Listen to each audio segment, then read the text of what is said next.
Lời Phật dạy: tu tại tâm không bằng tu tại miệng. Giá trị tinh thần của lời nói. Tại sao tu tâm không bằng tu khẩu? Người xưa có câu: bệnh từ miệng mà vào, họa từ miệng mà ra. Quả vậy, nghiệp báo từ những lời chúng ta nói là có thật.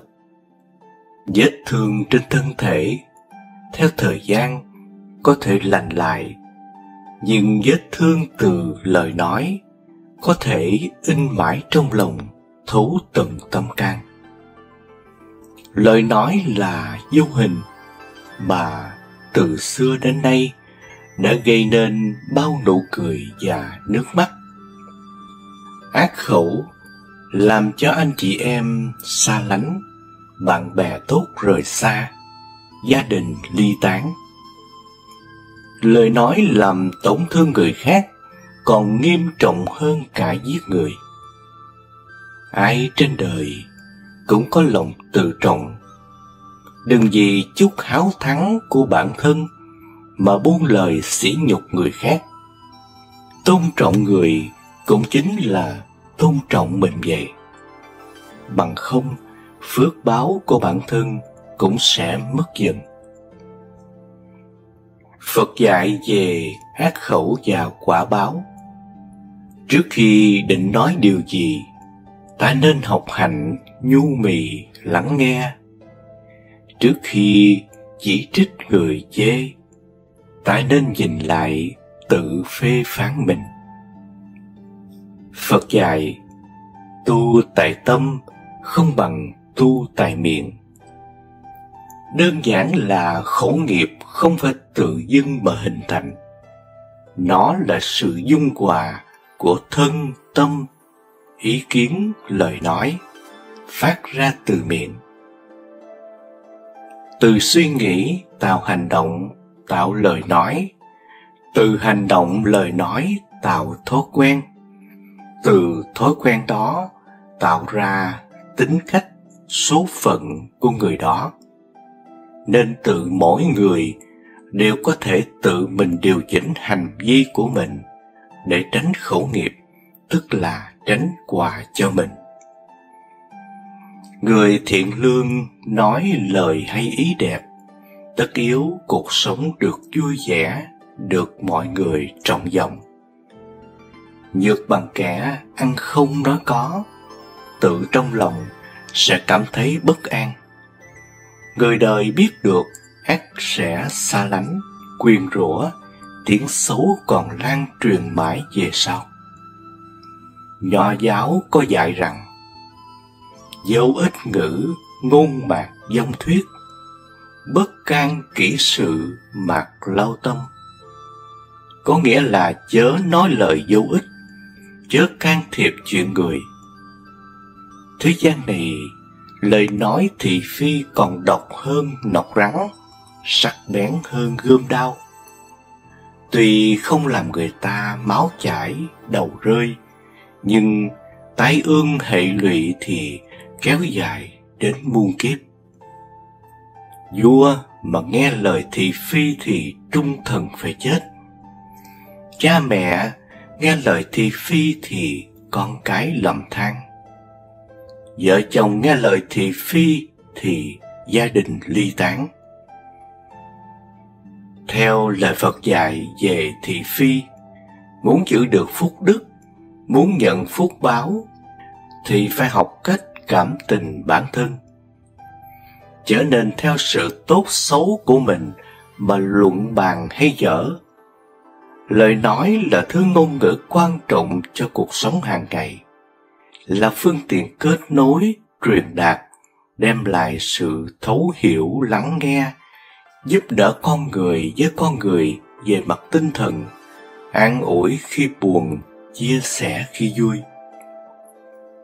Giá trị tinh thần mà lời nói đem lại sẽ giúp con người chúng ta vượt qua nhiều nghịch cảnh, nhiều khó khăn, thử thách trong cuộc sống hàng ngày. Nhưng cũng không ít lời nói lại làm mất lòng nhau, gây cho nhau sự đau khổ, tổn thương lẫn nhau. Trong giới khoa học, lời nói giúp truyền tải các quan điểm nghiên cứu để khoa học được tiếp thu phát triển. Trong công việc, lời nói là cách thức trao đổi, làm việc nhóm, góp ý, động viên nhau. Trong đời thường, lời nói là sự bày tỏ yêu thương, chia sẻ cùng nhau, là cách nói năng giao tiếp trong cuộc sống hàng ngày. Lời nói là một thứ ai cũng có, là một bản năng của con người. Ai cũng có quyền được nói lên suy nghĩ của mình, được nói lên những cảm nhận về người khác. Lời nói còn là phương tiện để trao đổi thông tin, bộc lộ tình cảm. Với những giá trị mà lời nói mang lại, đã đủ để cho thấy tầm quan trọng của nó. Nhưng lời nói lại không mất tiền để mua, mà vẫn có thể nói được. Vì vậy, người xưa vẫn thường răn dạy chúng ta phải biết cách chọn lựa, phải suy nghĩ thấu đáo, uốn lưỡi 7 lần trước khi nói ra một vấn đề gì, để tránh làm mất lòng, tổn thương người khác. Một lời nói có thể dẫn con người đến niềm vui tột đỉnh, nhưng cũng có thể đem đến sự đau khổ. Nó có thể cứu giúp một cuộc đời, nhưng cũng có thể kết thúc một cuộc sống. Cái hay của lời nói không phải là âm thanh được phát ra, mà đến từ nội dung, cảm xúc được truyền đạt bên trong nó. Chúng ta mất một vài năm học mẫu giáo, 5 năm học tiểu học, 4 năm học trung học cơ sở, 3 năm trung học phổ thông, nhưng lại mất cả đời để học nói. Nhà văn tác giả cuốn tiểu thuyết Nhà giả kim Paulo Coelho nói: những thứ vào miệng không độc, những thứ từ miệng tuôn ra mới độc. Chúng ta phải học cách nói để khi nói ra không làm tổn thương người khác, không gây nghi kỵ lẫn nhau, để không phàn nàn, không phán xét, không chì chiết, để không nói ra những lời giả dối, sáo rỗng, để không khiến người ta nổi giận, để không mang những tiếng xấu gieo rắc trong đời. Chúng ta có mặt trong kiếp sống này, vừa là do nghiệp, vừa là bởi nghiệp. Nghiệp đẩy ta đi, nhưng nguyện giúp ta chọn nơi tốt nhất để đến. Cho nên, chúng ta nguyện có những điều an lành đến với chúng ta. Chúng ta thường gặp những thiện duyên được bình an trong cuộc sống, thì chúng ta cũng nguyện và học để nói với những lời tốt đẹp. Làm sao để mình, để người được thanh thản. Đừng nói theo cách bới móc, rác rưởi, mà nói lời hay ý đẹp, hoa nở xinh tươi. Trong mọi mối quan hệ đều có hai mặt của vấn đề. Để chiến thắng một cuộc tranh cãi thì chính chúng ta đã thua. Thua gì để tranh cãi có thể dẫn đến sự bất hòa giữa hai người. Thua chính mình vì mình không kiềm chế được cảm xúc nhất thời, muốn phân đúng sai. Đúng sai ra sao, cuộc đời sẽ dạy cho họ. Không sớm thì muộn, họ sẽ nhận ra được bài học cho chính mình. Cuộc đời nhỏ hẹp lắm, cũng chỉ là cái dòng luẩn quẩn của nhân và quả mà thôi. Cuộc đời cũng dài rộng lắm, miệng đẹp tâm tốt, cần phải tu mỗi ngày. Tạo hóa rất công minh khi sinh ra hai con mắt để nhìn cho thấu, hai tai để nghe cho hiểu, hai chân để đi cho xa, hai tay để nâng làm việc giúp đời, nhưng lại chỉ cho ta một cái miệng, chính là để ta nói ít đi. Chúng ta chỉ nói những lời đáng nói, buông những lời cần buông, tu khẩu tu tâm cho nhẹ muộn phiền. Lời nói của con người vừa có sức nặng hủy diệt, vừa có sức mạnh hàn gắn vết thương. Khi những lời nói vừa chân thực lại chứa đựng hảo ý thì có thể thay đổi thế giới của chúng ta. Quả đúng như vậy. Lời nói có thể xoa dịu nỗi đau trong lòng, làm vơi đi những nỗi buồn khổ. Lời nói nhã nhặn, lời khuyên đúng lúc có thể làm thay đổi suy nghĩ tiêu cực của ai đó, và từ đó dần dần sẽ làm thay đổi những hành vi, những việc làm bất thiện trong họ, khơi gợi nảy mầm những chủng tử tốt đẹp. Ngược lại, lời nói cũng có thể đưa con người vào vực thẳm của tội lỗi, có thể khiến người ta ăn năn hối hận cả cuộc đời. Trong đó, lời nói ác ngữ, ác khẩu là một trong những nguyên nhân dẫn đến hậu quả như thế. Đức Phật dạy rằng, ác khẩu hay còn gọi là ác ngữ là một trong 4 điều bất thiện thuộc về lời nói. Giọng ngữ, ý ngữ, lưỡng thiệt, ác khẩu, nó sẽ gây ra nhiều tác nhân cho con người trong cuộc sống sau khi nói ra. Đức Phật khuyên, chớ nói lời làm tổn thương người, ác khẩu, ác chiêu mời quả báo. Đức Phật nói, nơi thân thể chúng ta có 3 chỗ phát sinh ra nghiệp. Thứ nhất là thân, thứ hai là khẩu, thứ ba là ý nghĩ, gọi là thân, khẩu, ý. Trong đó thân có 3 nghiệp ác là sát sinh, trộm cắp, tà dâm. Ý có nghiệp là tham lam, ích kỷ, sân hận, si mê, tà kiến. Còn khẩu có 4 nghiệp, một là nói dối, hai là nói lời hung ác, ba là đâm thọc, kích bác người này, kích bác người kia để họ mâu thuẫn nhau. 4 là nói lời thiêu dệt, có ít mình nói ra nhiều, gọi là nói lời ác độc, nguyền rủa. Nói những lời cay nghiệt, đó là nghiệp miệng, theo lời Phật dạy. Sống trên đời nên thận trọng với ác nghiệp, bởi vì ác khẩu, ác ngữ là lời nói thâm độc thô bạo, mắng nhiếc, chửi rủa, là những lời lẽ thiếu văn minh, đạo đức trong giao tiếp. Nhưng còn tùy vào ngữ cảnh giao tiếp, không phải lúc nào nó nặng lời hoặc lớn tiếng cũng là ác khẩu. Khẩu nghiệp chính là những khẩu nặng nề nhất trong mọi người.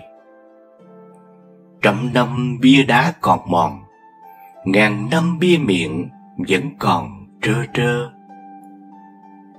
Vết thương gây ra trên thân thể có thể lành theo 5 tháng, nhưng vết thương trong lòng gây ra bởi lời nói thì chưa biết bao giờ mới lành lặn được. Trong sách có một câu như sau: phàm làm việc gì, suy nghĩ đến hậu quả của nó. Hay Bồ Tát sợ nhân, chúng sanh sợ quả. Tức là người trí, người giác ngộ thì làm việc gì, nói lời gì, nghĩ điều gì, luôn luôn cẩn trọng cân nhắc đến hậu quả của nó. Còn người mà nói năng thô thiển, cư xử theo cảm tính, suy nghĩ cá nhân, ích kỷ, để được thỏa dạ, hạ lòng, khi hậu quả đến thì vạn phần âu lo.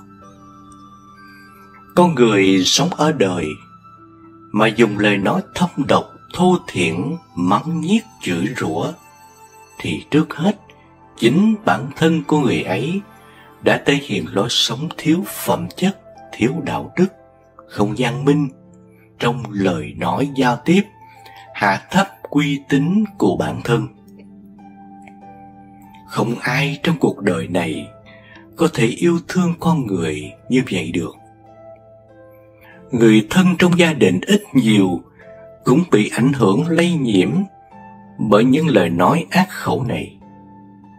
Là bậc làm cha, làm mẹ, nếu thường dùng ác ngữ đối với con cái, thì những đứa trẻ này sẽ tiếp nhận, và trong quá trình trưởng thành ít nhiều cũng bị ảnh hưởng bởi tính chất bất thiện này.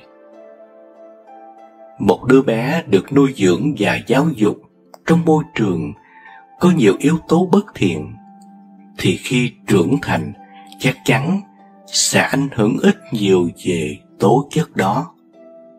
Còn nếu là phần con cái thường nói những lời thô bạo thâm độc, thì chắc chắn cha mẹ thầy cô sẽ day dứt nao lòng.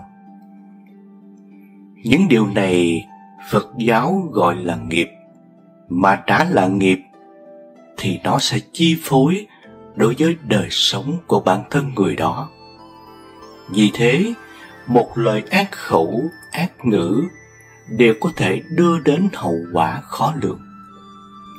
Cổ nhân thường nói, lưới trời lồng lộng, tuy thưa mà khó lọt. Dù là câu nói bông lơn hay lời ác khẩu, cuối cùng đều có báo ứng tương xứng. Trong cuộc đời có 6 lời nói gây quả báo nhãn tiền, càng ít nói thì càng tốt. Bởi theo Phật dạy, đó là những lời nói gieo trồng ác nhân, tạo ra ác quả, khiến cho bạn hao tổn hết sạch phước đức. Thứ nhất, tránh lời nói vô căn cứ, nói lời dối trá. Thứ hai, tránh lời nói đưa chuyện thị phi. Thứ ba, tránh lời nói tiêu cực, than phiền. Thứ tư, tránh lời nói ác độc, làm tổn thương người khác. Thứ năm, tránh lời nói xấu người khác. Và thứ 6, tránh lời nói bất kính với cha mẹ. Đức Phật dạy nói dối chia làm 4 loại. Nói dối, nói lời hung ác, nói lời hai chiều, nói lời thiêu dệt. Đây là 4 loại nói dối khiến bản thân mỗi người tạo gây nghiệp ác. Chính những cách nói này là tội ác mà người nói khiến cho những người xung quanh thiệt hại hay xa lánh. Vì thế cần phải tránh xa. Người không nói dối là người tạo cho mình một uy tín đối với mọi người, một sự kính trọng tuyệt vời, một lòng tin yêu quý và tôn trọng sâu sắc. Người như vậy chắc chắn sẽ nhận được phúc báo tốt lành, cuộc đời bình yên, suôn sẻ. Đức Phật dạy rằng, những lời tiêu cực, oán trách thường xuyên cũng là lời nói gây ra quả báo nhãn tiền, sẽ làm cạn kiệt phúc khí của mình. Chuyện rắc rối bạn đang gặp phải cũng chẳng thể tiêu tan chỉ bằng vài lời than phiền của bạn. Người đã bỏ bạn đi chẳng vì lời phàn nàn của bạn mà quay trở lại.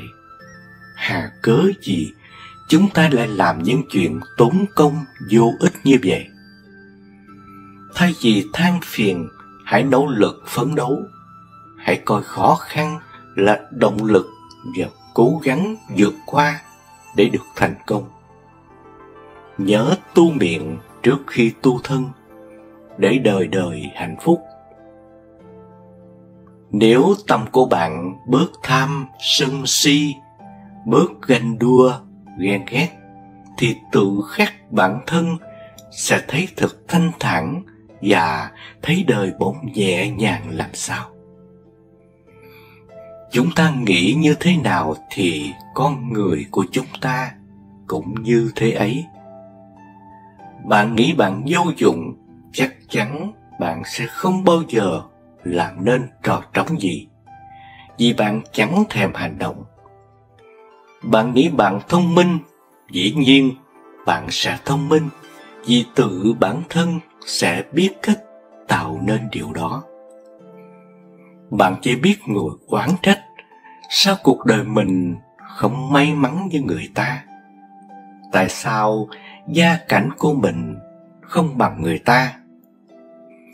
Vậy thì bạn sẽ mãi mãi thua kém như người đó. Chỉ cần suy nghĩ tích cực thì mọi chuyện sẽ tốt đẹp thôi. Do đó cuộc sống cũng sẽ ít buồn phiền, vì lúc nào bạn cũng cố biến mọi thứ bạn gặp phải trong cuộc sống thành niềm vui cho riêng mình. Con người sở dĩ mệt mỏi chính là bởi vì họ nghĩ quá nhiều. Thân thể mệt mỏi không đáng sợ bằng tâm hồn mệt mỏi.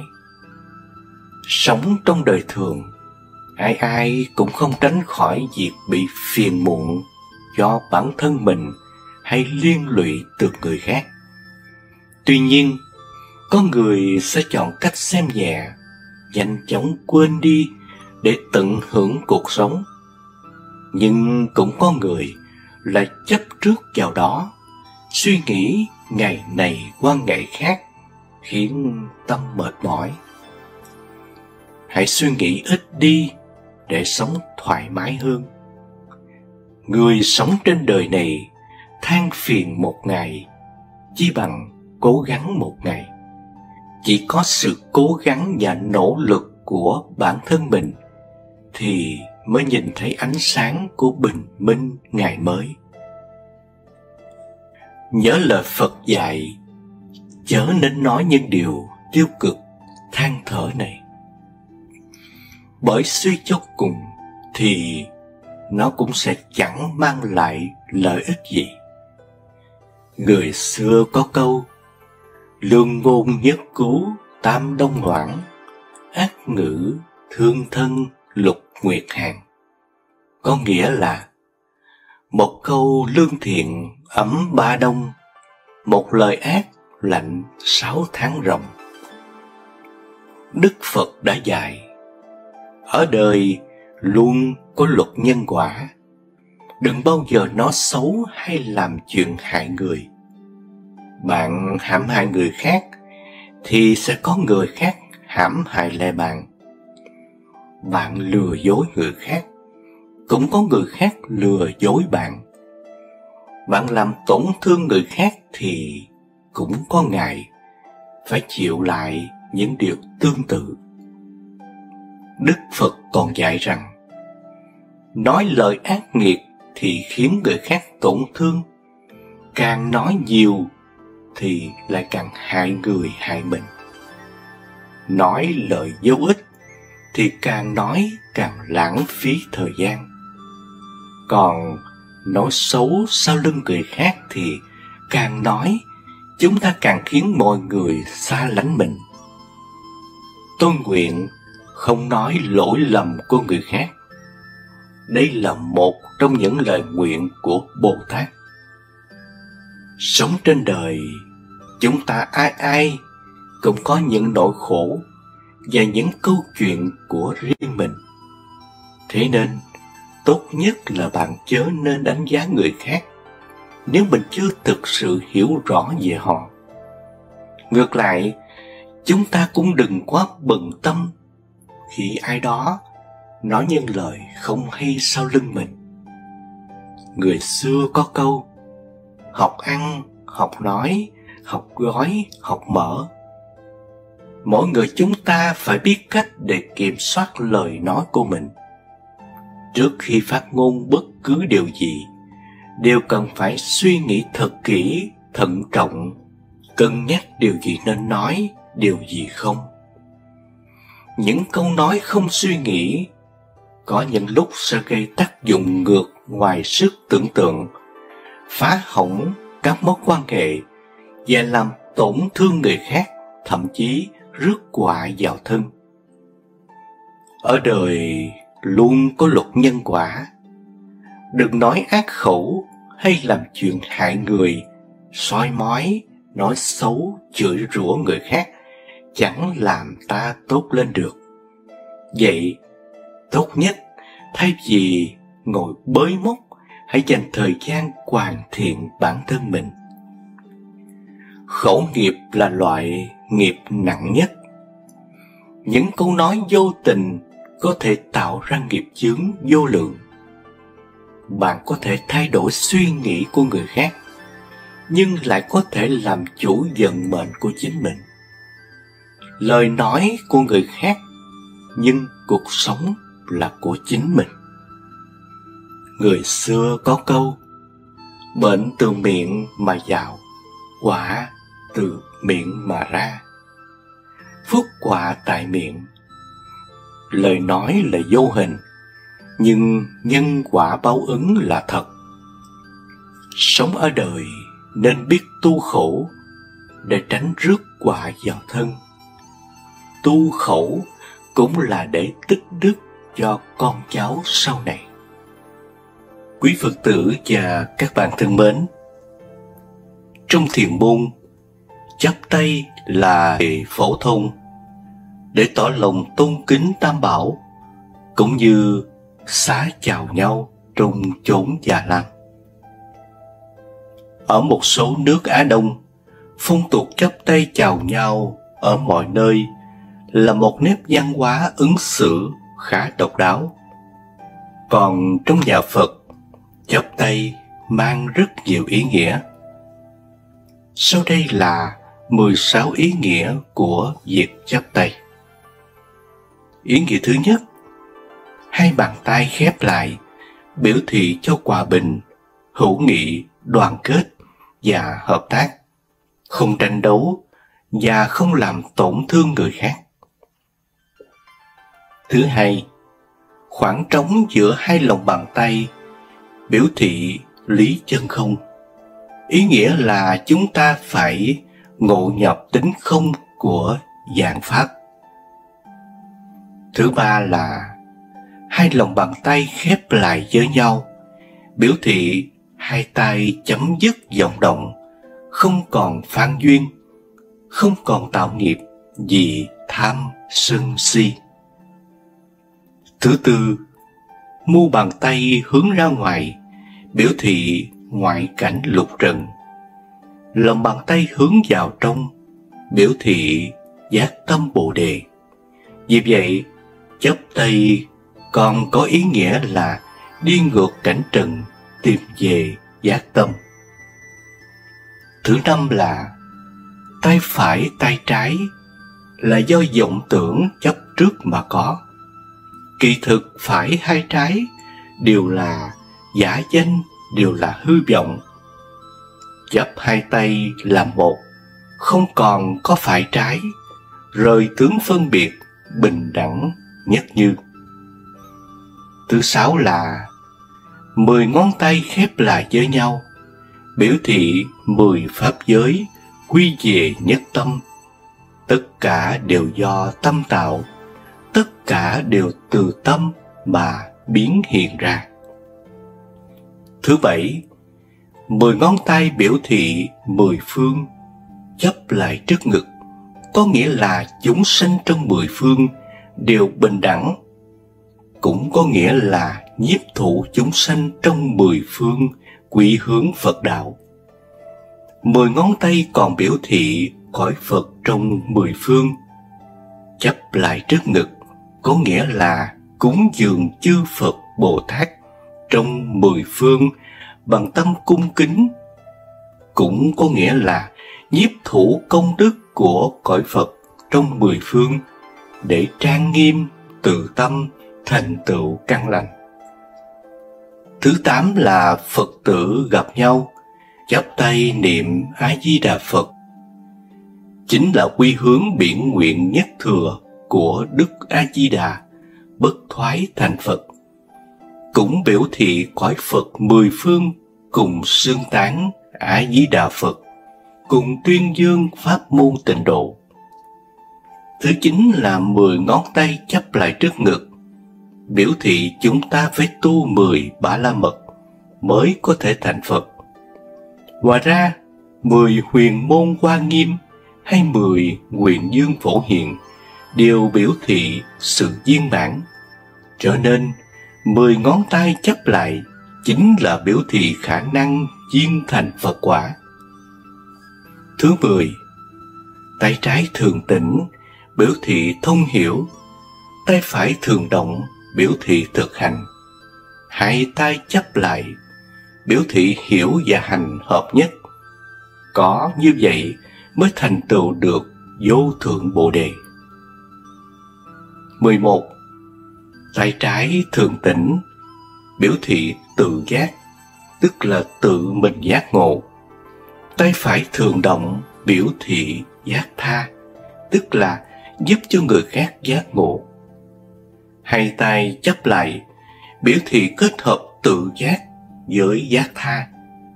Có như vậy mới là hành giả Bồ Tát. Có như vậy mới được giác hạnh viên mãn. 12. Tay trái biểu thị nguyện, tay phải biểu thị hành. Hai tay chắp lại, biểu thị nguyện và hạnh hợp nhất. Lấy nguyện để khởi hạnh, lấy hạnh để chứng nguyện. Có như vậy, đại nguyện mới viên thành. 13. Hai tay chắp lại, biểu thị các pháp bình đẳng, không phân cao thấp, thiền tịnh không hai, tĩnh mật chẳng khác. Tuy phương pháp bất đồng, nhưng bản chất giống nhau, cùng chung một mục đích.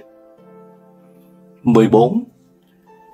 Hai tay trái phải hợp thành một thể biểu thị lý không hay, phiền não và bồ đề không hay, tự hành và quả tha không hay, tự Phật và tha Phật không hay, tánh và tướng không hay. 15. Chắp tay chính giữa ngực, biểu thị lý trung đạo, không chấp vào hai bên như thường hay đoạn, không hay có. 16. Hai tay chắp lại, giống như một nụ hoa chưa nở, biểu thị nhân địa tu hành. Khi hoa nở cũng là lúc thành tựu Bồ Đề.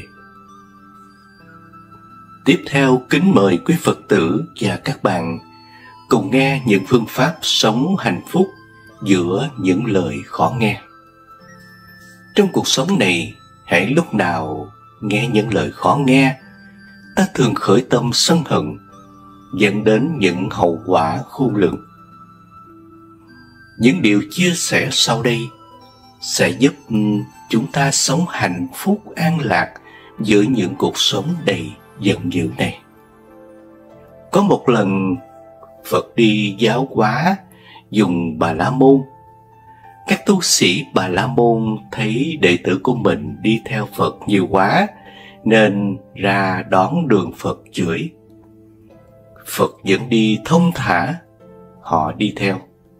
Sau chửi, thấy Phật thản nhiên làm thinh, họ tức giận, chặn Phật lại hỏi: Cụ Đàm, ông có điếc không? Ta không điếc. Ngài không điếc sao không nghe tôi chửi? Này Bà La Môn, nếu nhà của ông có đám tiệc, thân nhân tới dự, mãn tiệc họ ra về, ông lấy quà tặng cho họ, mà họ không nhận thì quà ấy về tay ai? Quà ấy về tôi chứ còn ai. Cũng như vậy, ông chửi ta, ta không nhận thì thôi. Người kêu tên Phật chửi mà Ngài không nhận. Còn chúng ta, những lời nói bóng nói gió ở đâu đâu thì cũng lắng tai nghe, để buồn, để giận, Như vậy mới thấy những lời cuồng dại của chúng sanh, Ngài không chấp không buồn. Còn chúng ta do si mê, chỉ một lời nói nặng, nói hơn thì ốm ấp mãi trong lòng. Vì vậy mà cứ đau khổ triền miên. Chúng ta tu tập là theo gương của Phật. Mọi tật xấu của mình phải bỏ. Những hành động lời nói không tốt của người đừng quan tâm. Như thế thì mới được an vui. Trong kinh, Phật thí dụ người ác mắng chửi người thiện. Người thiện không nhận lời mắng chửi đó, thì người ác giống như người ngửa mặt lên trời phun nước bọt.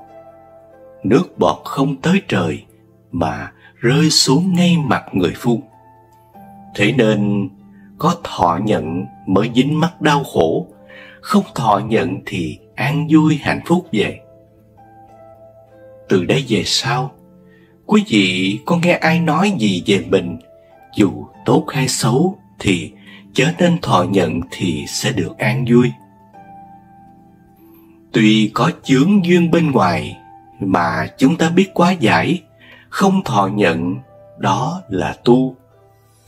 Không phải tu là cầu an xuông, mà phải có người thử thách để có dịp coi lại mình đã làm chủ được mình hay chưa. Nếu còn buồn giận vì một vài lý do bất như ý bên ngoài, đó là tu chưa tiến.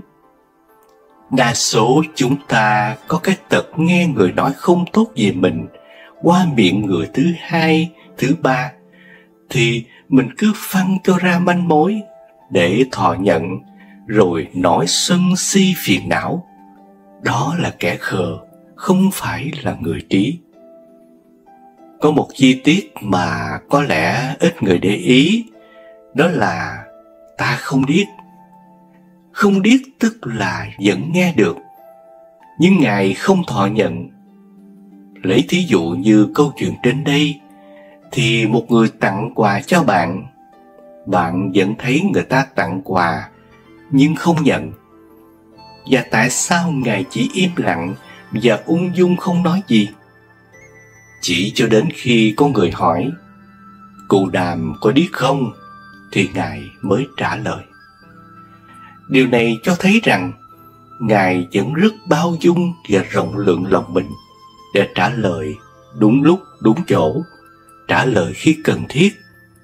Đó là cách làm của một người có trí tuệ. Mục đích của Ngài là để giúp cho người khác có thể nhận ra được điều sai trái của mình, giác ngộ cho người khác. Ngài đã đưa ra một tình huống để người đang mắng nhiếc có thể tự suy nghĩ mà tự ngộ ra được. Khi một người chửi mắng nặng nhẹ bạn, bạn không nhận lời chửi mắng thì sẽ không phiền não gì nó. Chúng ta sẽ cảm thấy thanh thản và an vui. Nhưng đừng dừng lại ở đó. Hãy mở lòng hơn với những người còn u mê đấy. Hãy cố gắng hiểu họ và mở tâm cho họ, giúp họ ngộ ra điều đúng sai, giúp họ sống tốt hơn. Đó là cách trọn vẹn hiểu, trọn vẹn tu. Và chắc chắn một điều rằng, nếu bạn làm được điều đó, bạn sẽ cảm thấy thanh thản thực sự. Vì bạn không chỉ tạo được sự an vui cho mình, mà còn tạo được sự an vui cho người khác. Đó mới là niềm vui lớn nhất của mỗi người. Ngài Đạt Lai Lạt Ma có nói rằng, một thái độ từ lòng từ bi sẽ giúp cho bạn giao tiếp với mọi người dễ dàng hơn. Và kết quả là bạn có thêm được những người bạn thực sự và một bầu không khí xung quanh tích cực hơn. Điều này sẽ tạo ra một sức mạnh nội tâm rất lớn trong bạn. Sức mạnh nội tâm này giúp cho bạn quan tâm đến người khác một cách tự nhiên, thay vì chỉ suy nghĩ về bản thân mình. Tức giận, thịnh nộ, uất hận Dù nó là gì đi nữa thì nó luôn xảy đến cho tất cả chúng ta, kể cả các Phật tử.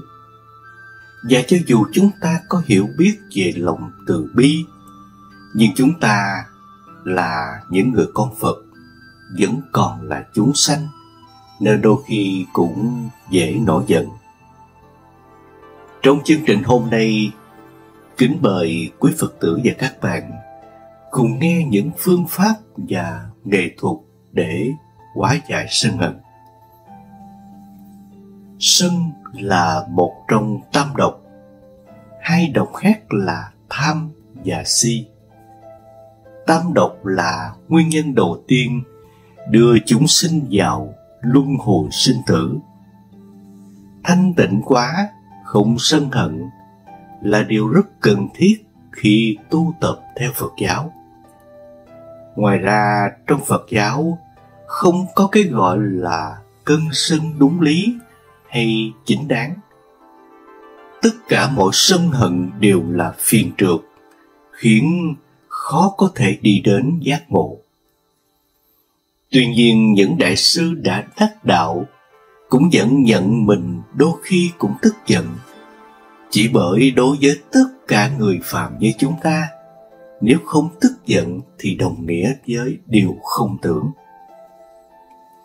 Chúng ta sẽ nổi giận, vậy thì chúng ta phải làm gì? Trước hết phải thừa nhận mình đang giận. Điều này nghe có vẻ hơi ngốc, nhưng đã bao lần bạn gặp phải ai đó đang giận dữ mà anh ta có chịu nhận điều đó đâu? Vì lý do nào đó, người ta không thừa nhận mình đang giận. Không có được đâu. Bạn không thể xử lý một việc khi bạn không thừa nhận là nó có. Phật giáo dạy chúng ta phải chánh niệm, và chánh niệm với chính mình là một phần trong đó. Khi một cảm xúc hay một ý nghĩ không vui xuất hiện, bạn đừng nén nó lại, hay là chạy trốn nó, hay từ chối nó. Thay vì vậy, bạn hãy quan sát nó và hoàn toàn biết nó. Bạn hãy chân thành với mình và về mình. Điều này rất cần thiết trong đạo Phật. Vậy điều gì làm bạn giận? Quan trọng nhất là bạn nên hiểu rằng chính bạn tạo ra sự tức giận đó. Chúng ta thường có khuynh hướng nghĩ rằng cơn giận này là do một điều gì đó bên ngoài chúng ta gây ra, như một người nào đó hay những chuyện làm ta nổi điên. Nhưng thầy giáo dạy thiền đầu tiên của tôi thường nói, không ai làm bạn giận cả, chỉ bạn làm bạn giận mà thôi. Phật giáo dạy chúng ta sự tức giận khởi lên từ cái tâm. Tuy vậy, khi bạn đang cố gắng đối trị với cơn tức giận, bạn phải suy nghĩ một cách cụ thể hơn. Sự tức giận luôn thách thức chúng ta nhìn sâu vào bên trong. Thường thì tức giận mang đến tự vệ. Nó xuất hiện khi ta sợ hãi một cái gì mà ta không thể giải quyết được, hoặc khi cái tôi của ta lớn quá. Là Phật tử, chúng ta nhận ra cái tôi đó, sự sợ hãi đó và cơn giận đó là không có thật và vô thường. Chúng chỉ là ma theo một nghĩa nào đó. Nếu để cho sự sân hận điều khiển hành động của chúng ta, thì nó đồng nghĩa với chúng ta để ma xui quỷ khiến. Sân hận là tự chiều mình. Sự tức giận gây cảm giác rất khó chịu, nhưng lại có sức quyến rũ lớn. Pema Chodron là một nhà nghiên cứu Phật giáo nổi tiếng người Mỹ, nói rằng người ta luôn thích thú khi đi tìm lỗi của người khác, đặc biệt là khi cái tôi của ta bị chạm.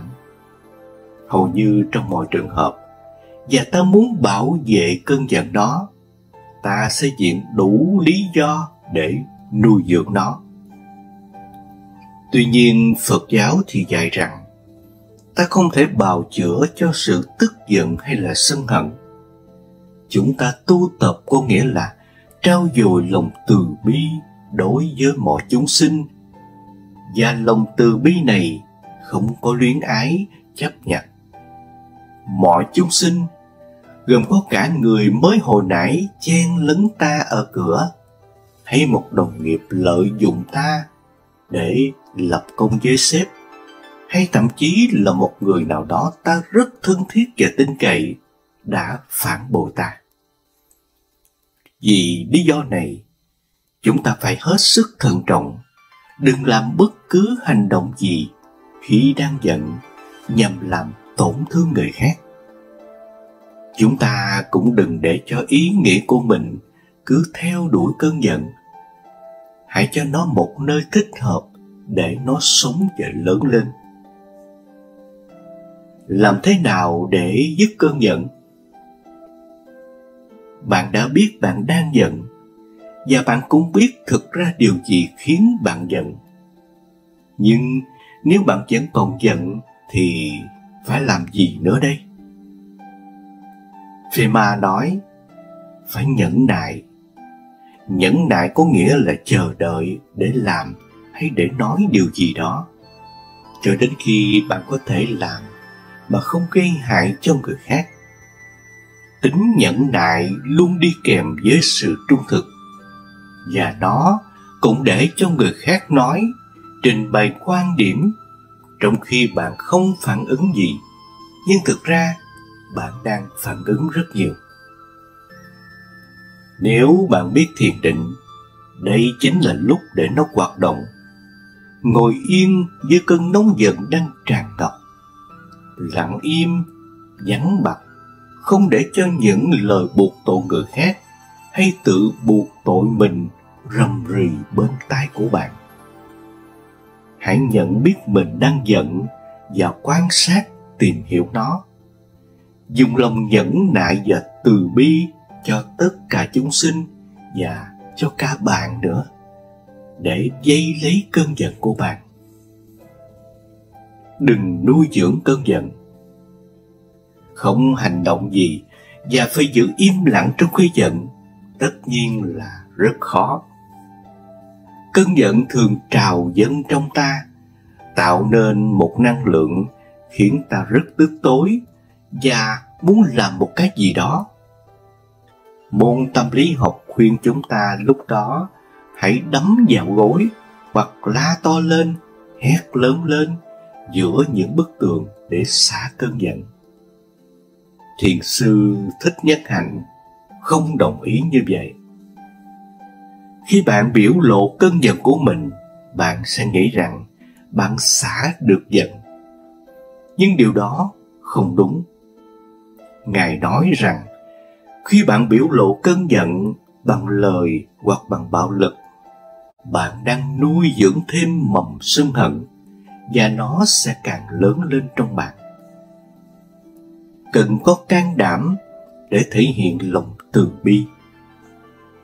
Đôi khi ta nhầm lẫn giữa tính hung hăng với sức mạnh, giữa không làm gì với sự yếu đuối. Chịu thua cơn giận để cơn giận lôi chúng ta đi, và muốn làm gì ta cũng được. Đó là sự yếu đuối. Còn phải có sức mạnh để nhận thức rằng chính nỗi sợ hãi và sự dị kỷ mới gây ra tức giận. Và cần phải có kỷ luật để thiền định về ngọn lửa đang hừng hực cháy của lòng sân hận. Đức Phật dạy rằng chiến thắng sân hận bằng lòng từ bi, chiến thắng cái ác bằng cái thiện, chiến thắng lòng tham bằng tâm bố thí, chiến thắng sự dối trá bằng lòng chân thật. Thực hiện điều này với chính mình, với người khác và với cuộc sống của chúng ta, đó là Phật giáo. Phật giáo không phải là một hệ thống tín ngưỡng hay là một nhãn hiệu in trên chiếc áo của bạn. Phật giáo chính là điều này. Chúng ta mất 2 năm để học nói, nhưng phải mất cả đời để học im lặng. Sau đây là câu chuyện hai người đàn ông tranh cãi về phép toán 4 x 4 bằng 16 hay là 17, khiến cho nhiều người phải suy gẫm. Chỉ một câu chuyện đó thôi cũng đã đủ là một bài học lớn cho mỗi người. Học cho mình cách sống, cách im lặng và cách lắng nghe. Ngày ta chập chững lò dò tập đi, ta được học nói, gọi mẹ, gọi cha, đòi ăn, đòi chơi. Ta đặt câu hỏi, ta giải bày lòng mình, ta chia sẻ học thức. Nhưng rồi cái miệng cũng bắt đầu biết buông lời nói dối, lời cay đắng, lời nóng giận, để biến mỗi lời thành lưỡi dao nhọn sắc. Nhà văn tác giả tiểu thuyết Nhà giả kim nói, những thứ vào miệng không độc, những thứ từ miệng tuôn ra mới độc. Tại sao lại thế? Chúng ta ăn cơm lạnh canh ngọt, ăn quả chín, rau xanh. Tại sao những lời chúng ta nói ra lại có thể như thuốc độc? Chúng ta đã học nói, phải chăng đến lúc chúng ta cũng phải học cách lặng im? Chúng ta lặng im để không làm tổn thương người khác, không gây nghi kỵ lẫn nhau, để không phàn nàn, không phán xét, không chì chiết, để không nói ra những lời giả dối, sáo rỗng, để không khiến người ta nổi giận, để không mang những tiếng xấu gieo rắc trong đời. Cuộc đời đã là bể khổ với đủ thứ rối ren rồi. Chúng ta học im lặng, đừng bới móc rác rưởi nữa, để học cách ngắm hoa nở xinh tươi. Chúng ta không cần phải cố công, cố sức nói với một người rằng 4 x 4 bằng 16.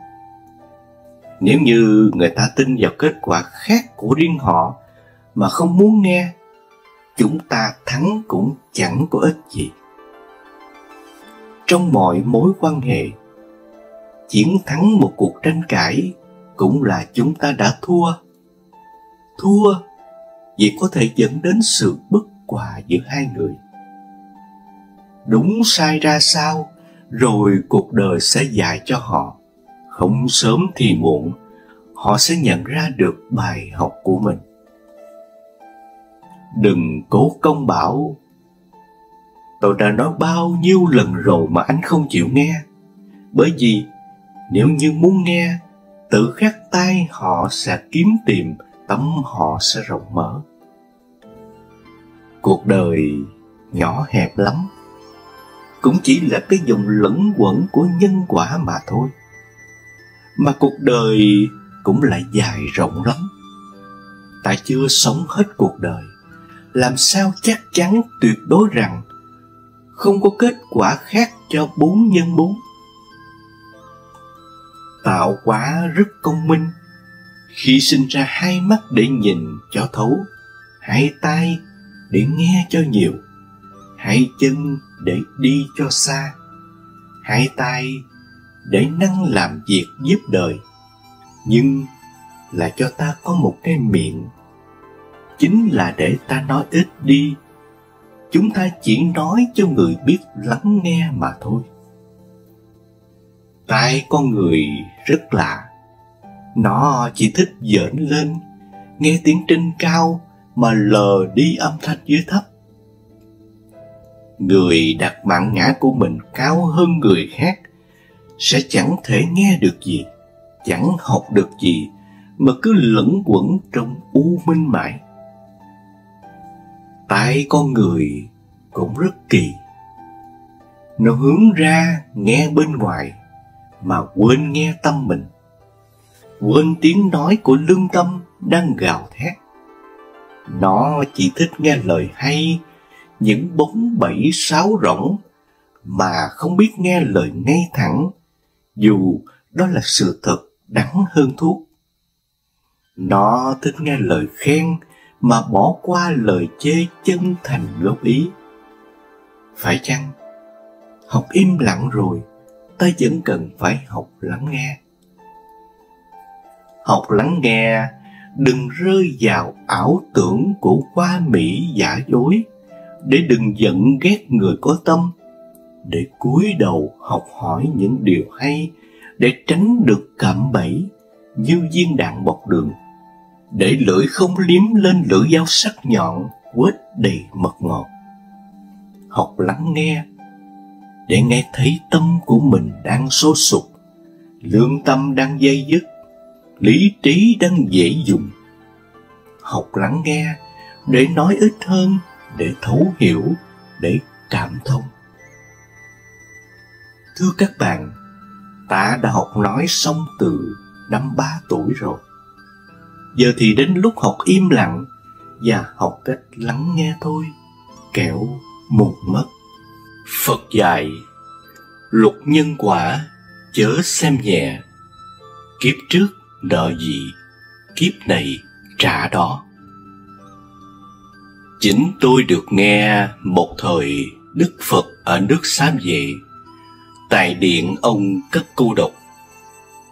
Khi bây giờ Đức Thế Tôn thuyết pháp, có vô lượng Bồ Tát, trời người, đại chúng vây quanh yên lặng, một lòng nghe nhận.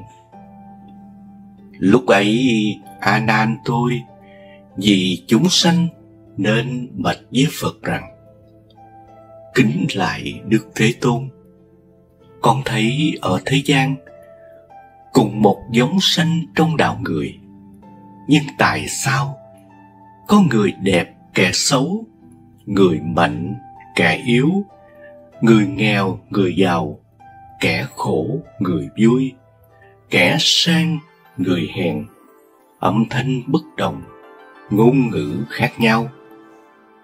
Có người sống lâu 100 năm chẳng chết, có người 30 tuổi đã tử vong, kẻ 15 tuổi chết yểu, cho đến trẻ nhỏ chết trong bào thai.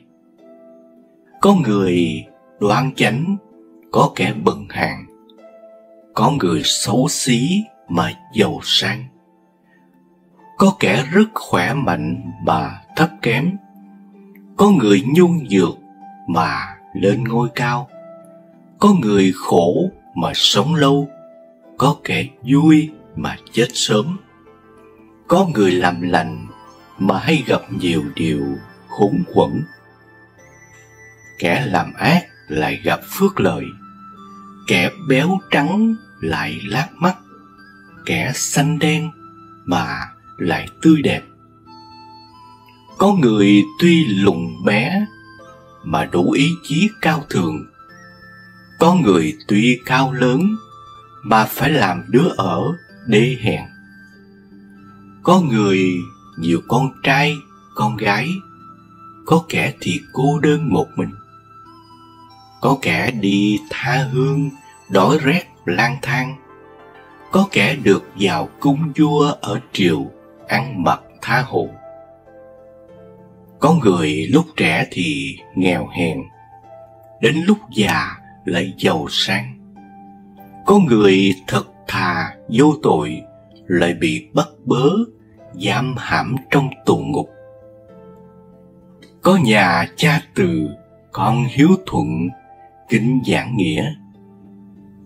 Có nhà anh em bất hòa, đấu tranh ngang trái. Có người nhà cửa đàng hoàng, gia sản đầy đủ. Có kẻ không nhà không cửa, nay đây mai đó, gửi thân nơi đất khách quê người, sống một cách phiêu lưu, khốn cực. Có người ở như tổ quạ hang hưu, giống loài ly thú. Cũng có hạng người ăn thịt sống, uống máu tươi, mặc áo da lông, không biết văn tự. Có người an nhàn hưởng phước báo, có kẻ đi làm mướn không ai thuê, Có người thông minh, cao sáng, có kẻ lại dốt nát ngu si. Có người kinh doanh mới được, có kẻ chẳng cầu tiền của tự đem lại. Có kẻ giàu mà tham sẻn, có người nghèo lại rộng lòng bố thí. Có người lời nói ngọt ngào, có kẻ tiếng nói ra như gai góc. Có kẻ được nhiều người ái kính, có kẻ bị mọi người xa lánh. Có người từ tâm nuôi mạng chúng sanh, có kẻ sát sanh không nương tay. Có người khoan dung đại độ, lại đắc nhân tâm, có kẻ bị dân chúng bỏ rơi. Có nhà nàng dâu mẹ chồng ghét nhau, có nhà mẹ chồng chị em dâu vui vẻ hòa hợp.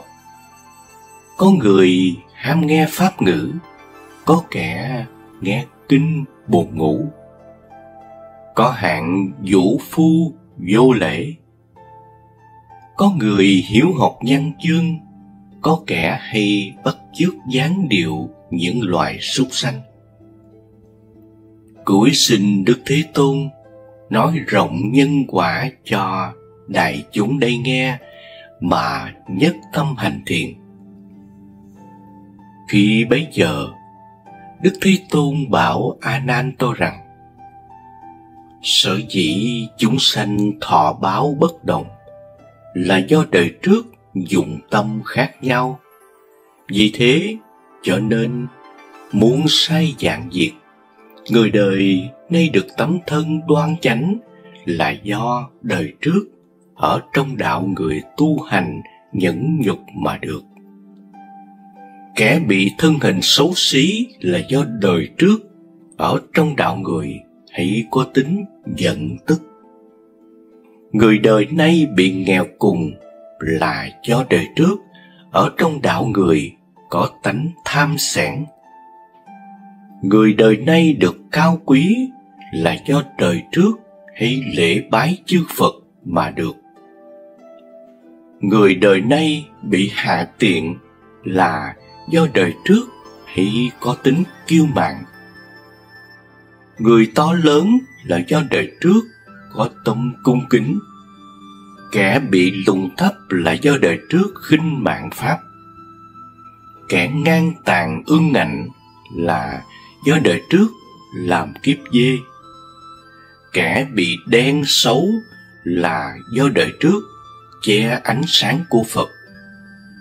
Kẻ bị đỏ mắt là do đời trước sản tiếp ánh sáng.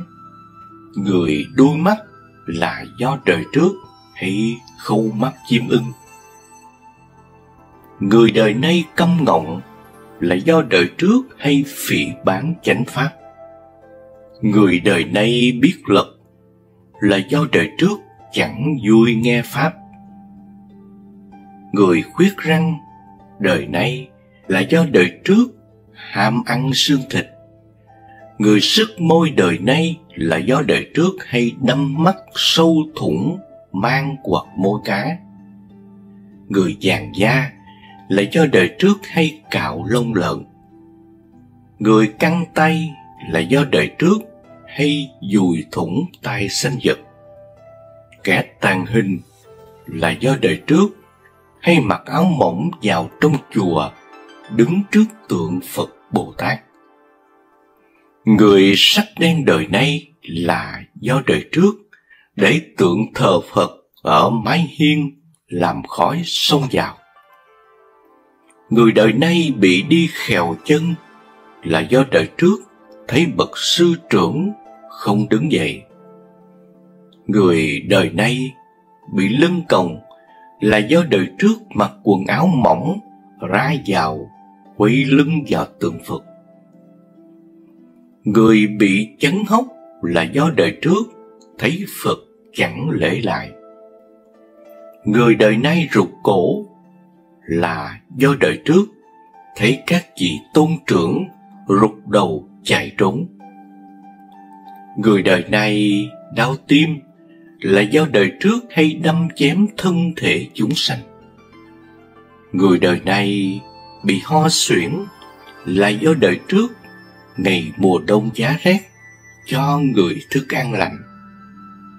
Người đời nay không có con là do đời trước hay bắt chim non giết thịt. Người lắm con là do đời trước hay nuôi dưỡng các sinh vật. Người đời nay sống lâu là do đời trước có từ tâm. Người đời nay chết non là do đời trước hay sát sanh. Người đời nay giàu to là do đời trước làm hạnh bố thí cúng dường. Người đời nay có xe cộ là do đời trước cúng dường tam bảo bằng xe cộ. Người đời nay thông minh là do đời trước ham học và tụng kinh. Người đời nay ám độ là do đời trước làm súc sanh. Người đời nay làm tôi đòi là do đời trước nghèo mà tham chứa giấu. Người đời nay hay nhảy nhót xoay cuồng là do đời trước làm kiếp khỉ. Người đời nay bị bệnh hủi là do đời trước phá hoại tam bảo. Người đời nay tay chân vặn vẹo là do đời trước hay trói chân tay chúng sanh. Người đời nay có tánh ác là do đời trước làm kiếp rắn rết bọ cạp. Người đời nay sáu căn được đầy đủ là do đời trước chuyên tâm giữ giới. Người đời nay các căn tai, mắt, mũi, lưỡi, thân ý không được đầy đủ là do đời trước phá giới. Người đời nay hay ăn ở bẩn thỉu là do đời trước làm kiếp lợn. Người đời nay ham muốn hát là do đời trước làm nghề múa hát, ả đào, phương chèo, tái sanh. Người đã tham thời nay là do đời trước làm kiếp chó đầu thai. Người đời nay có búi thịt đeo lủng lẳng ở cổ là do đời trước hay ăn dụng. Người đời nay bị mồm hôi thối là do đời trước hay mắng chửi rủa hỗn hào. Người đời nay không có năm căn là do đời trước hay thiến chó lợn. Người đời nay ngắn lưỡi nói ngọng là do đời trước ngồi ở chỗ vắng hay nhục mạ mắng nhiếc các bậc tôn trưởng. Người đời nay ham thông dâm với phụ nữ, người ta chết đọa làm loài ngang dịch. Người đời nay hay thủ dâm, do chính họ khi chết đọa làm loài chim công, chim sẻ. Người sẽ tiết kinh thư che giấu trí huệ, không chịu nói, khi chết đọa làm loài trùng mọt, ăn đất ăn gỗ. Người hãy đeo cung tên súng đạn, cưỡi ngựa, chết đọa trong loài mường máng mọi rợ. Người ham sát sinh, chết đọa vào trong loài hổ báo chó sói. Người hay mặc áo dài lượt thượt, chết đọa làm con trùng đuôi dài. Người hay nằm ăn, chết đọa vào loài lợn. Kẻ hay nhái tiếng người hoặc hài hước điệu người, chết đọa làm loài chim dẹt. Kẻ hay chế giễu người, đọa làm loài trăng rắn ác độc. Kẻ hay làm buồn não người, chết đọa làm loài trùng ảo não. Kẻ hay tuyên truyền điều ác, làm cho người ta tin, chết đọa làm loài chim cú, chim cắt. Kẻ hay nói cho người ta bị ương họa, tù tội, chết đọa làm loài thú giả hù. Kẻ hay làm cho người ta sợ hãi kinh khủng, chết đọa làm loài hươu nai. Người đời trước đi guốc dép vào chùa, đời nay sinh trong loài có móng như móng ngựa. Kẻ đời trước bớt phần ăn của người, đời nay làm con mọt gặm gỗ. Làm bận đất chúng tăng, bị đọa làm loài trùng ở chốn bần. Lấy trộm quả trái của chúng tăng, bị đọa làm loài trùng ăn bùn đất. Ăn trộm của chúng tăng, bị đọa làm thân trâu lừa. Lạm dụng nước của tăng, bị đọa làm thân cá dải. Lạm dụng rau của tăng, bị đọa làm loài sâu ở các thứ rau. Đời trước nhục mà chúng tăng, đời nay phải làm loài trùng ở cổ trâu. Bớt kính ngồi giường của tăng, phải đọa làm loài lương loài lịch. Lạm dụng các đồ vật của tăng, phải đọa làm loài thiêu thân. Nhổ khạc tắm đức chùa, đời nay phải đọa làm chim dài mỏ. Mặc áo hở hang, bôi phấn, đánh môi son vào chùa, nay phải đọa làm chim mỏ đỏ. Mặc áo mỏng manh, màu sặc sỡ vào chùa, đời nay đọa làm loài chim lệ. Đời trước vợ chồng nằm ngủ với nhau ở trong chùa, đời nay phải đọa làm loài trùng thanh. Đời trước ngồi trên hoặc đạp vào tháp thờ Phật, đời nay phải đọa làm loài lạc đà. Làm ô uế tịnh hành của tăng ni, chết đọa vào địa ngục thiết quật, có 100.000 muôn dòng dao bay xuống chém tan thân thể. Khi đó A Nan tôi bạch với Phật rằng: Lạy Đức Thế Tôn, theo như lời Phật nói, phạm vào của chúng tăng thật là tội rất nặng. Nếu như thế thì 4 chúng đàn Việt làm sao đến chùa mà cung kính lễ bái được? Phật nói: đến chùa tăng có 2 thứ tâm, một là thiện tâm, 2 là ác tâm. Thế nào là thiện tâm? Người đến chùa tăng thấy Phật thì lễ bái, thấy tăng thì cung kính, thỉnh kinh, hỏi nghĩa và thọ giới sám hối, bỏ tiền của ra xây cất chùa chiền, ẩn tống kinh kiến, lập tam bảo, không tiếc thân mạng, hộ trì chánh pháp. Những người như thế cất chân một bước, tức là bước lên thiên đàng. Đời vị lai hưởng phúc như cây đề gia, đó gọi là người tối thượng thiện. Thế nào là ác tâm? Có những chúng sanh khi tới chùa chỉ dòm ngó, xin chúng tăng như là đòi mượn tiền mượn của, hoặc chỉ trích chư tăng, vạch tỏ những lỗi lầm, chuyên chủ phá hoại mà thôi. Hoặc ăn của tăng không có tâm hổ thẹn, đào bánh quả, rau đậu, đánh cắp mang về nhà. Những con người như thế chết đọa vào địa ngục thiết hoàng. Giặt nước sôi, lò than, núi đao, rừng kiếm phải bị trừng phạt. Đó tức là kẻ tối hạ ác nhân.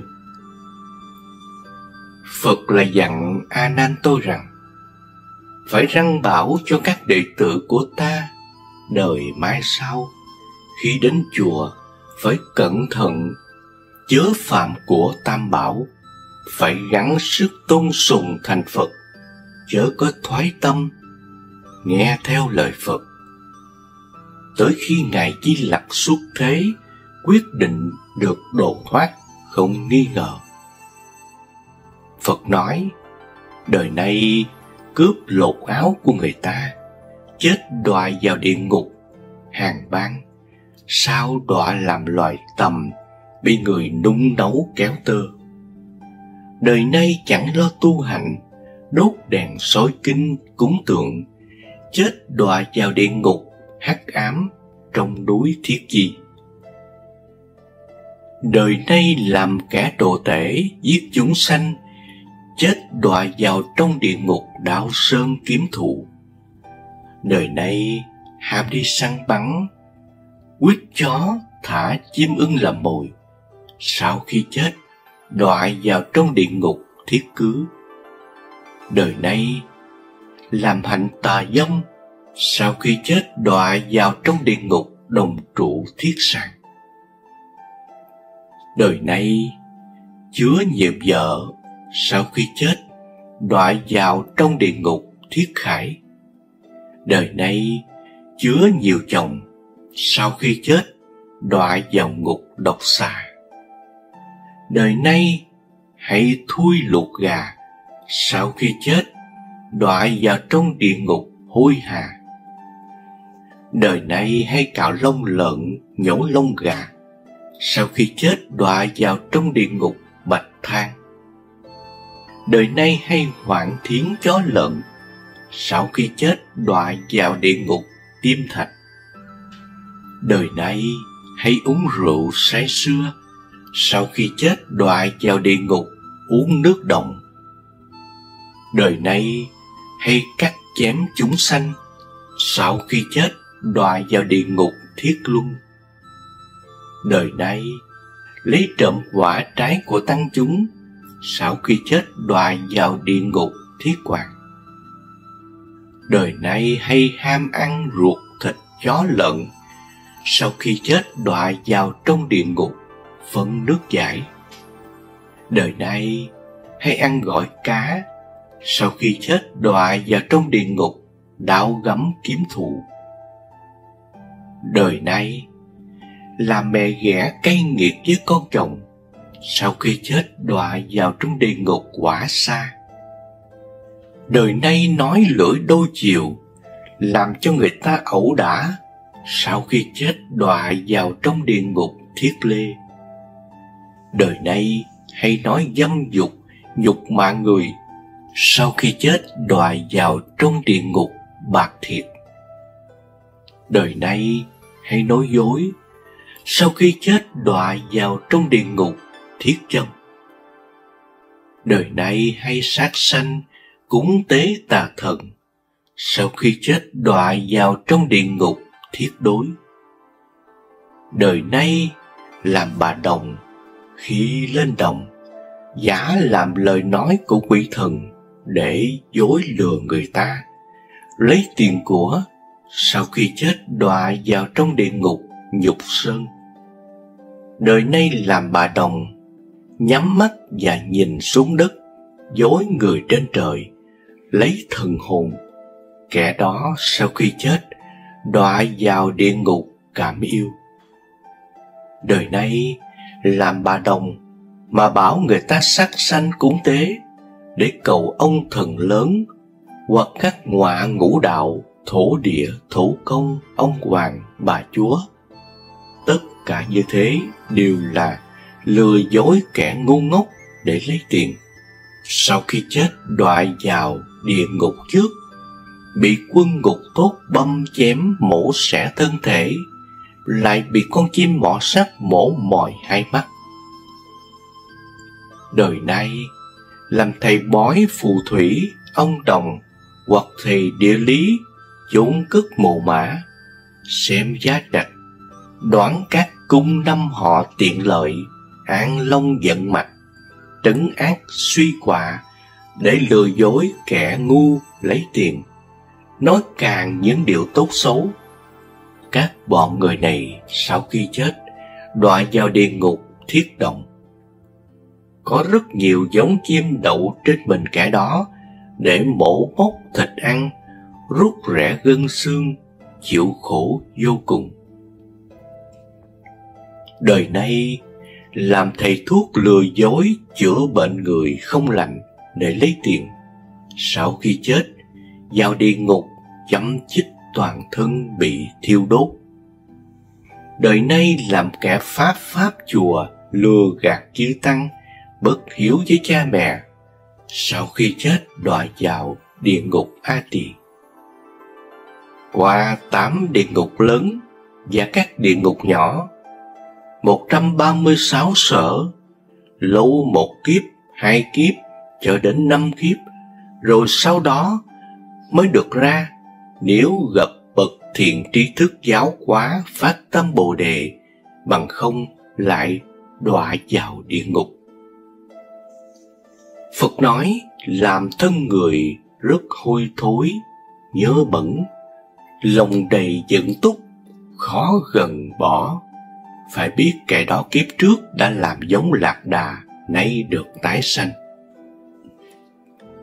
Người hay đi đây đi đó, ăn khỏe, không tránh nguy hiểm khó khăn. Kẻ đó trước làm giống ngựa, được tái sanh.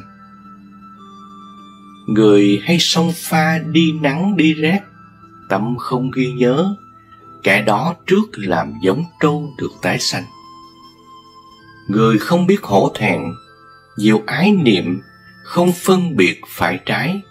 Kẻ đó trước làm giống lừa, được tái sanh. Người hay tham ăn thịt, làm gì cũng không sợ.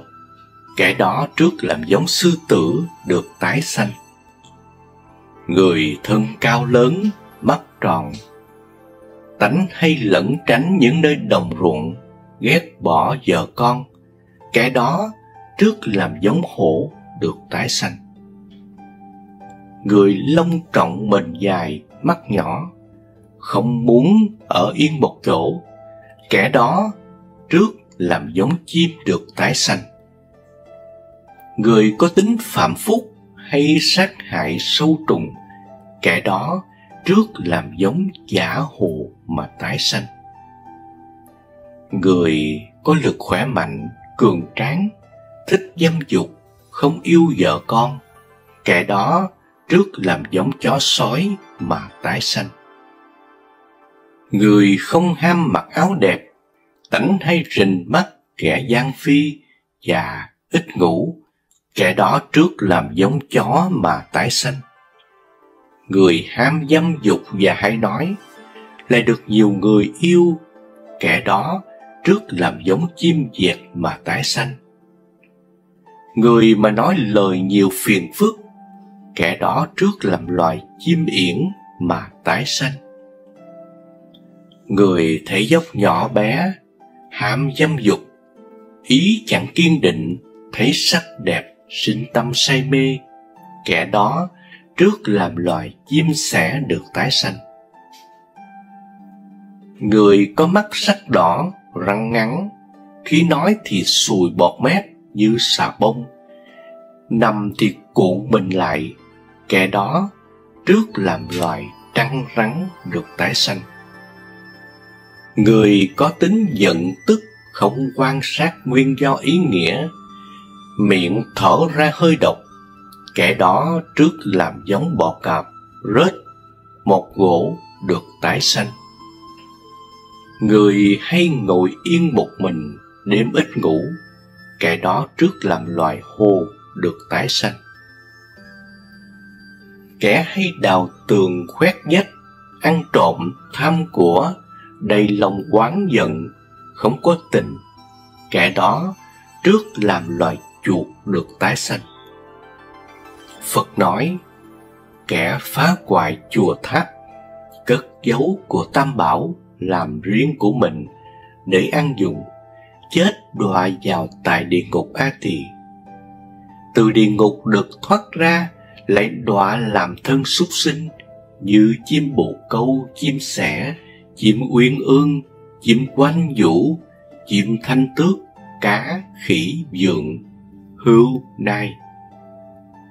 Nếu được làm người phải đọa thân hoặc con gái hai căn, không căn hay kẻ dâm nữ. Làm người hay giận tức, chết đọa làm loài rắn độc, sư tử, hổ, báo, gấu, mèo, chim ưng, gà. Nếu được làm người hay nuôi gà lợn, kẻ đồ tể, kẻ săn bắn, kẻ chài lưới bắt cá và quân canh ngục. Làm người gặp Phật Pháp mà ngu si, chẳng hiểu đạo, không tu hành, chết đọa vào loại voi, lợn, trâu, dê, rận, chí, ruồi, muỗi, kiến. Nếu được làm người thì mù điếc câm ngọng, gù còng, các căn không đủ, không hay thọ giáo pháp. Làm người hay kiêu mạn, chết đọa, làm loài bọ tấm, đóng phân, hoặc làm loài lừa, chở nặng, loài chó, loài ngựa. Nếu được sanh làm người, phải đọa làm thân nô tỳ, nghèo cùng, ăn mày, bị mọi người khinh rẻ. Làm người mà được chức vị quan quyền, lại tham lấy của dân, chết đọa vào trong địa ngục dục xương.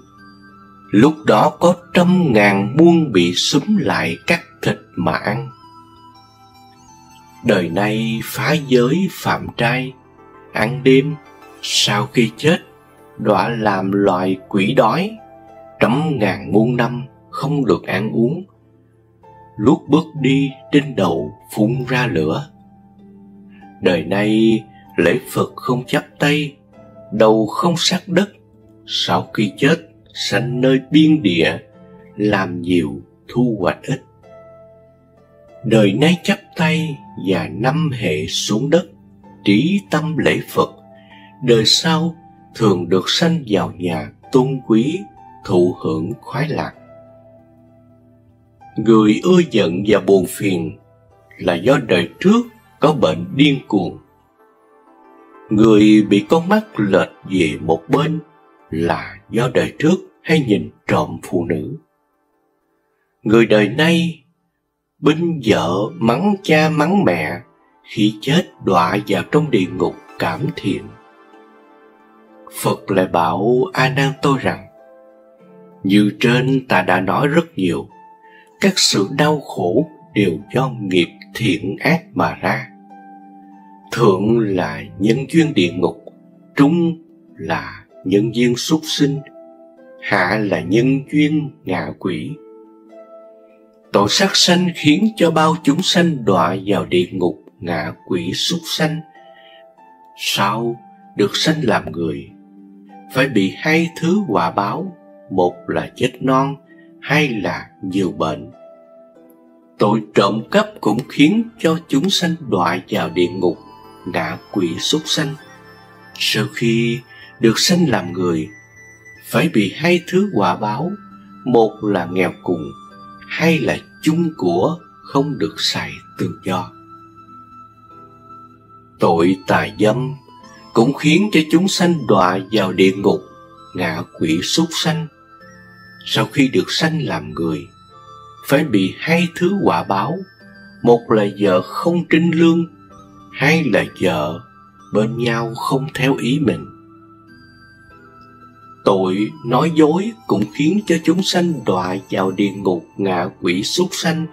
Sau sanh làm người, lại phải bị hai thứ quả báo, một là phần nhiều bị người phỉ báng, hai là thường bị người ta lừa gạt. Tội lưỡng thiệt cũng khiến cho chúng sanh đọa vào địa ngục ngạ quỷ súc sanh.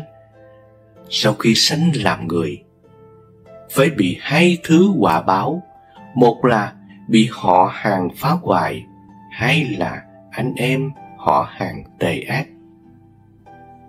Tội ác khẩu cũng khiến cho chúng sanh đọa vào địa ngục ngạ quỷ súc sanh. Sau khi được sanh làm người, phải bị hai thứ quả báo, một là thường phải nghe tiếng ác, hay là có nói ra điều gì thì tranh cãi kiện tụng. Tội ỷ ngữ cũng khiến cho chúng sanh đọa vào địa ngục ngạ quỷ súc sanh. Sau được sanh làm người, phải bị hai thứ quả báo, một là lời nói ra chẳng ai tin, hai là lời nói không được rành rõ. Tội tham dục cũng khiến cho chúng sanh đọa vào địa ngục ngạ quỷ súc sanh. Sao được sanh làm người, phải bị hai thứ quả báo. Một là tham tài không chán, hai là cầu nhiều không toại ý. Tội sân hận cũng khiến cho chúng sanh đọa vào địa ngục ngạ quỷ súc sanh. Sau khi được sanh làm người, phải bị hai quả báo. Một là thường bị người ta chỉ trích tội lỗi, hai là thường bị người ta hãm hại. Tội tà kiến cũng khiến cho chúng sanh đọa vào địa ngục ngạ quỷ súc sanh. Sau khi được sanh làm người, phải bị hai thứ quả báo. Một là thường sanh vào nhà tà kiến, hai là tâm thường định hót, không được ngay thẳng. Các Phật tử nên biết, nghiệp thập ác là như thế, phải lãnh lấy mọi sự đau khổ. Lúc bây giờ trong đại chúng, có người đã tạo nghiệp thập ác, nghe Phật nói khổ báo của địa ngục như thế, tự kêu khóc sợ hãi mà bạch Phật rằng: Lại Đức Thế Tôn, đệ tử chúng con phải làm hạnh lành gì mà được thoát khỏi khổ ấy? Cúi xin Đức Thế Tôn chỉ bảo cho. Phật nói: Các người hãy giáo hóa cho hết thảy chúng sinh, chúng làm việc phước. Thế nào là tu phước? Nếu có chúng sanh nào đời nay là một người đại thế chủ, đứng ra xây cất chùa, tháp tịnh xá, đời vị lai được phước làm quốc vương thống lãnh, trăm dân khắp nơi đều quy phục. Đời nay làm ấp dương trung chánh, duy na luân chủ, đời sau sẽ được làm dương thần phụ tướng, châu quận đầy đủ tôn sang.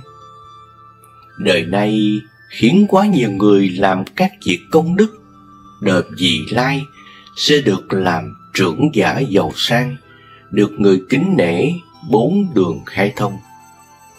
Đời nay đốt đèn cúng Phật, đời sau sanh vào khung trời nhật nguyệt, quang minh tự chiếu soi. Đời nay hay làm việc bố thí mà từ tâm nuôi dưỡng sinh mạng, đời sau sanh nơi giàu có, ăn mặc tự nhiên. Đời này hay cho người khác thức ăn, uống, đời sau sinh nơi bếp trời. Sức lực đầy đủ, thông minh, trí huệ, biện tài, thọ mạng lâu dài. Cho thức ăn loại súc sanh được mắc tội báo. Cho thức ăn kẻ không giới được ngàn bối báo. Cúng dường thầy tỳ kheo thì được giới vạn bội báo. Nếu cúng dường các vị Pháp Sư lưu thông, đại thừa, giảng, tuyên tạng bí mật của Như Lai, khiến cho đại chúng khai thông tầm mắt, được vô lượng báo. Cúng dường Bồ Tát chư Phật thọ báo vô cùng. Cúng dường ba bậc, người phước báo vô tận, một là chư Phật, hai là cha mẹ, ba là bệnh nhân. Một lần cũng món ăn mà được phước báo vô lượng. Như thế, nếu hay thường cúng dường thì phước ấy không bao giờ cùng tận được. Đời nay xách nước cho chúng tăng, đời sau áo mặc tự nhiên, mọi người kính mến, thân hình đoan chánh, mặt mắt tươi đẹp. Đời nay hay tán dương Phật và ham đọc tụng kinh pháp, đời sau tiếng nói hòa nhã nhiệm màu, ai nghe tiếng cũng vui mừng. Đời nay hay giữ giới, đời sau đoan chánh oai nghiêm, là bậc tối thắng trong loài người. Đời nay hay đào giếng hoặc để lu, để thùng nước cho người ta qua lại dùng, trồng cây bên đường cho người nghỉ mát. Đời sau sanh xứ nào cũng làm nhân dương, trong mùi ăn uống, nghĩ tới là có đưa lại. Đời nay hay in ấn, giúp chép kinh pháp cho người đọc. Đời sau sanh sướng nào, miệng miệng đa tài. Học pháp gì nghe qua một lần đã thấu hiểu. Chư Phật Bồ Tát thường gia hộ, là tối thắng trong loài người, và thường làm bậc thượng phú. Đời nay hay bắt cầu hoặc chở thuyền cho người qua sông. Đời sau sanh sướng nào đều có đầy đủ bảy báo. Mọi người khen kính và chiêm ngưỡng, đi ra đi vào được người nâng đỡ. Phật bảo A Nan tôi rằng, các chỗ trong kinh như ta nói nhân quả, khuyên chúng sanh độc tuân tu hành, được qua khỏi khổ nạn. Nếu nghe kinh này, sang lòng phỉ báng, kẻ đó ngay ở đời hiện tại, lưỡi sẽ bị rơi rụng. Khi đó, A Nan tôi bạch với Phật rằng, lại Đức Thế Tôn, kinh này nên gọi là gì? Và khuyến pháp thế nào? Cúi xin Ngài chỉ giáo.